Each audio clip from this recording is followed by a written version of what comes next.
Right guys, it's Waz again. I'm back for the second part of my painting tutorial.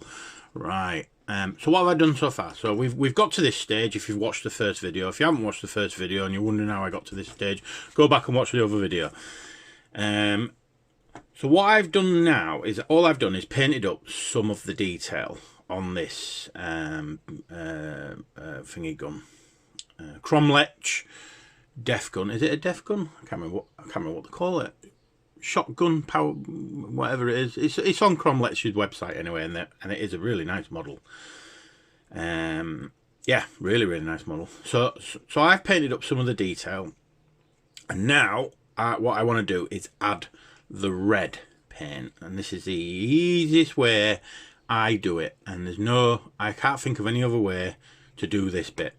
There are better painting tutorials out there, so if you want to go and really go to town, go watch them. But this is a simple way. So the colours that I'm going to be using are these three here, so you can see the colour differences in the red. Now I'm not shading with these, by the way, guys. I'm painting these as they are, and that's how they're going to go onto the model, as they are. All right, and the reason why I've got three different colours is because it's nice to have a different shade of red on a different part of the armour, which I'll show you why in a minute. It just makes the model look a little bit more interesting. So they're the names of the paints I'm using. Wazdaka Red. I didn't even realise that was called Wazdaka Red. Yeah, so, and this one is really bright, so I tend not to use a lot of that. I like to use a lot of this. This is why this one is nearly empty. So I have to reorder one of them. So that's the paint I start with, because that's the one I like the most. So we'll start with this. All right, and again we need our dry palette. For this stage, you can use a wet palette. I'm not going to put my wet palette on the table because it is massive. I'm just waiting for a new one to come. When that comes, I might do a tutorial on the wet palette as well, because what do you reckon, guys? Say so in the comment if you're interested, because I know there's a lot of people out there that actually haven't discovered a wet palette yet. So you should use fresh water. this isn't fresh, and I've started the video already, so it's not going to make a massive difference. But you can see on my palette there, the water, the colour of my water, that really should be clear. All professional model painters use clear water. So I fill my brush up, add it to some of the water that I've just done. I want it to be maybe a consistency of 1 drop of water to 2 drops of paint, if that makes sense.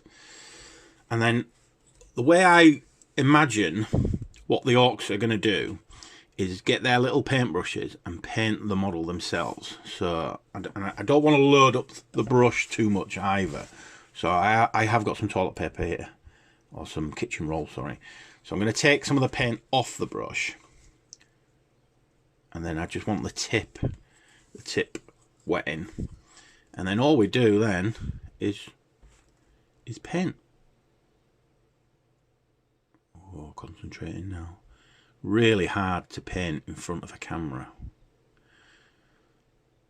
We don't want to cover it too much, because then then what's the point in doing all this hard work doing the rust effect? So all I'm doing is just painting a little bit on. It doesn't have to be perfect end at date, because this is an orc vehicle. I'm just painting areas of the flat metal where I think the orc would paint. Okay. And when that dries, it'll dry similar to how it's painted now. Not sure if that made sense, but what I mean is, what you're seeing now is hopefully what you're gonna get as an end result when the paint dries. So I don't want to go overboard and cover it completely in red paint, because like I said, what's the point in doing the first couple of stages of painting if you're then going to cover it in paint? You just want, like I said in the first video, less is more. And if you mess up with a brush, it doesn't matter. It's okay, but take your time.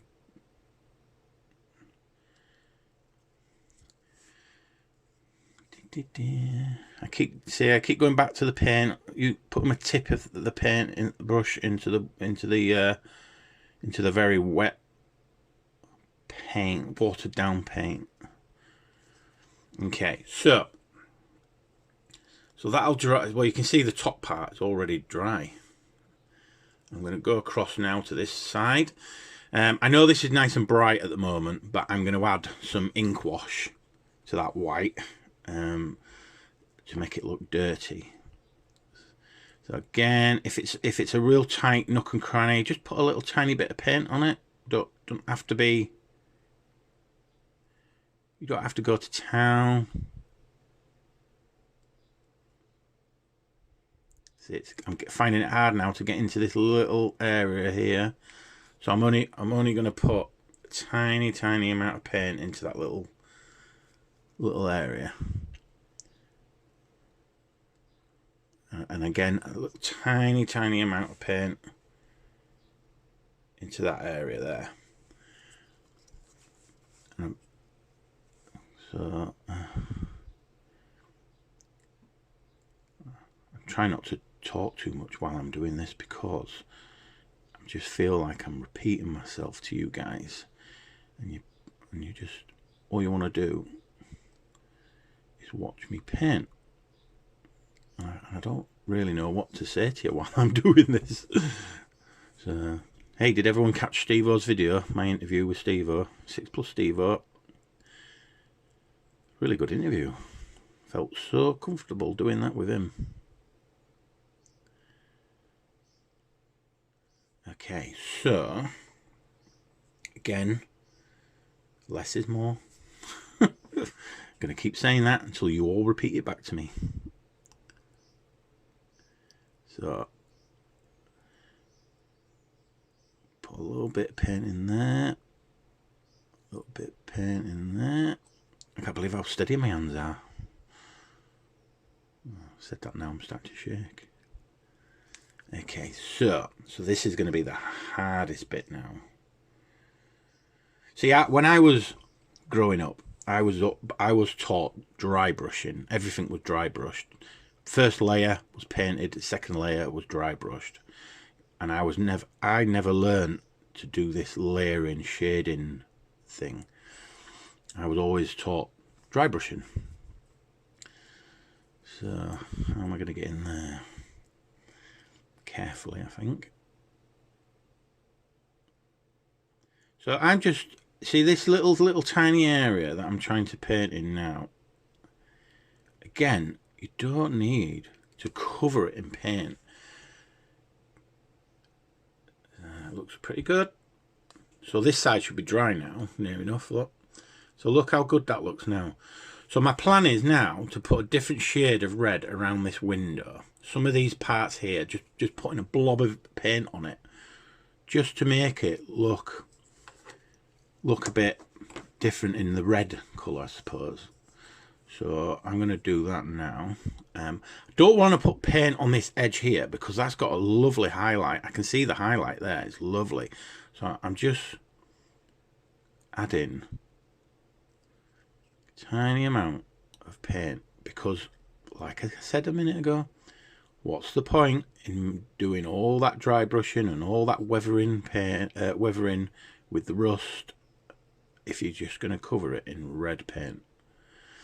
As long as you've got it looking like, sorry, I was out of the camera then. As long as you've got it looking roughly like that with the red paint, it'll look really good. God, I hope I'm making sense. I'm trying to concentrate on painting and do this at the same time, and it is very, very hard. This is why I don't do bloody tutorials. So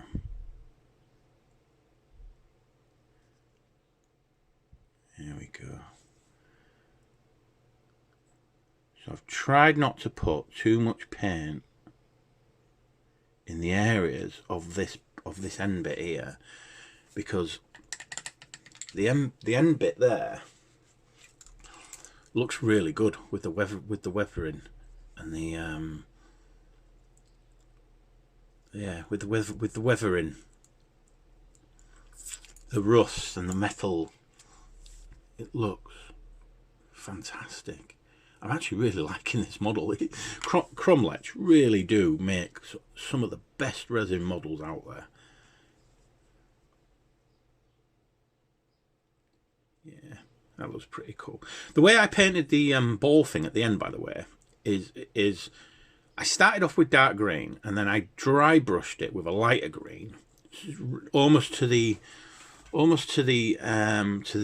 part here, because you want to keep that part dark, so it goes dark, starts dark here and ends up really light here.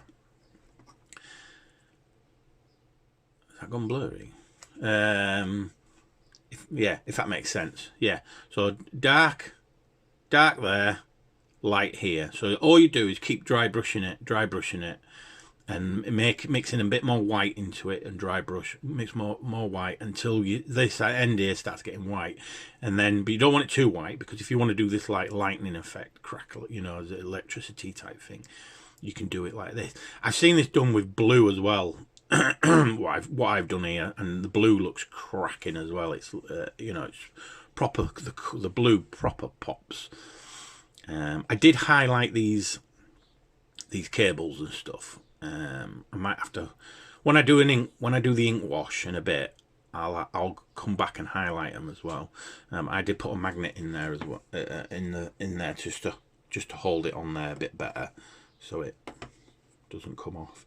Magnets are the way forwards, guys. If you don't use magnets, you know, you're crazy. So going back to my favourite paint, I'm just going to go and do a little bit more on the front of here, just to show you big areas. So if I do a big area like this, I want to just do it like that, okay, if that makes sense. So it looks like the paint is flaking off. You don't want to go overboard. Remember, less is more. People forget that with orcs. So yeah, so I will do one slab of this armor with this red, and then I'll do a different, I'll do the other side with a different red, but I won't go to the bright red yet. The bright red is going to be for really small areas. But you want it to look, in my eyes, you want it to look like the orcs have painted it. So if they've got a bucket of paint or a tub of paint, then they're not going to go around the vehicle and just paint little bits and pieces. They're going to paint this panel here with the same paint. All right, so they'll paint one panel and use up that paint, then they'll move to another panel and get maybe some fresh paint. So right, so that's that bit.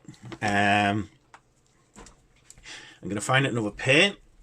So I am going to use which one am I going to paint? What am I going to paint? Oh, yeah, right. So I've gone to the brighter red now.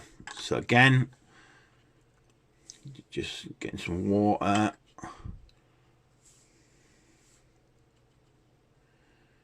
Just making it a little bit wetter. Not too wet though, because you don't want it to be too transparent. And then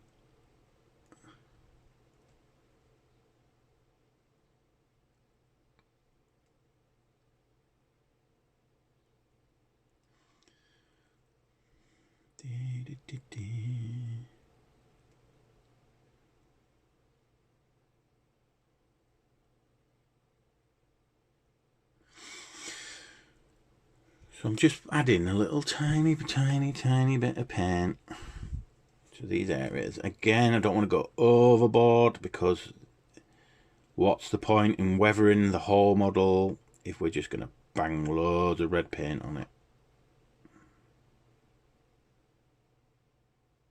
Right, so I'm not going to do any more on that.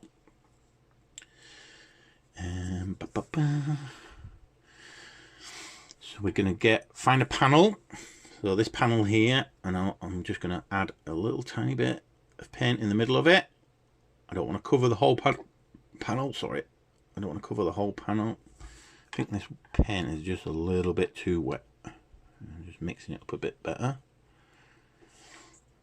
See if I can rescue. Yeah. Okay, and again, another panel here. You can see the rivets there. So we don't want to paint on the rivets. So we're just going to put a little bit of paint around the rivets, either side of the rivets, like that. And that's all you need. That's all you need to do. You don't need to do any more than that.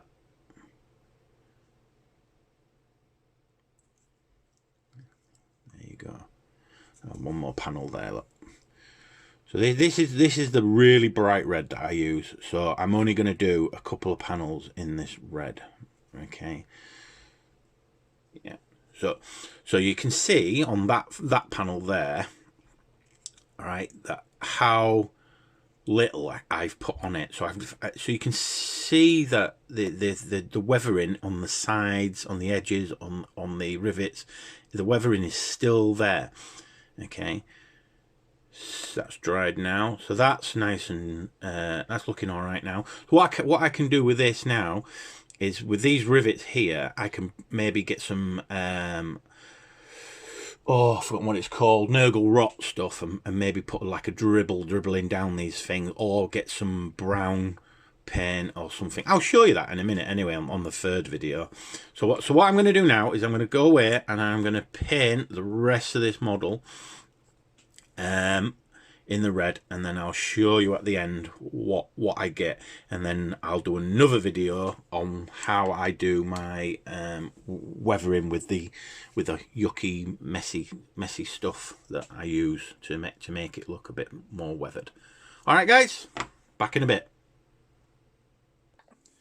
Right, guys, back again. Okay, so I've now gone round and painted all the red on the panels, and it does look now really red, but I've not gone massively to town and covered up too much of the model, so you've still got a lot of the weathering going on there, for the weathering for the base coat, and it's not too bad.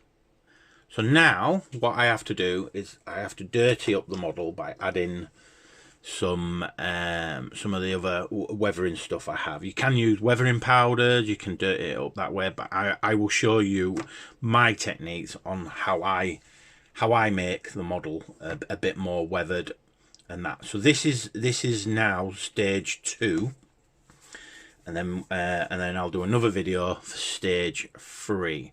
And that'll be dirtying it, maybe adding some more grime to certain areas, mud, how I do my mud as well. I'll show you that. So yeah, so this video is done. I will upload this video, and then I'll show you how to add more weathering to the model in the next video, and also I will do a tutorial on how I paint this guy as well. So, because he goes there. It's a fantastic model, it's just full of character. I love it. Right, guys, all right, thanks for watching, speak to you later.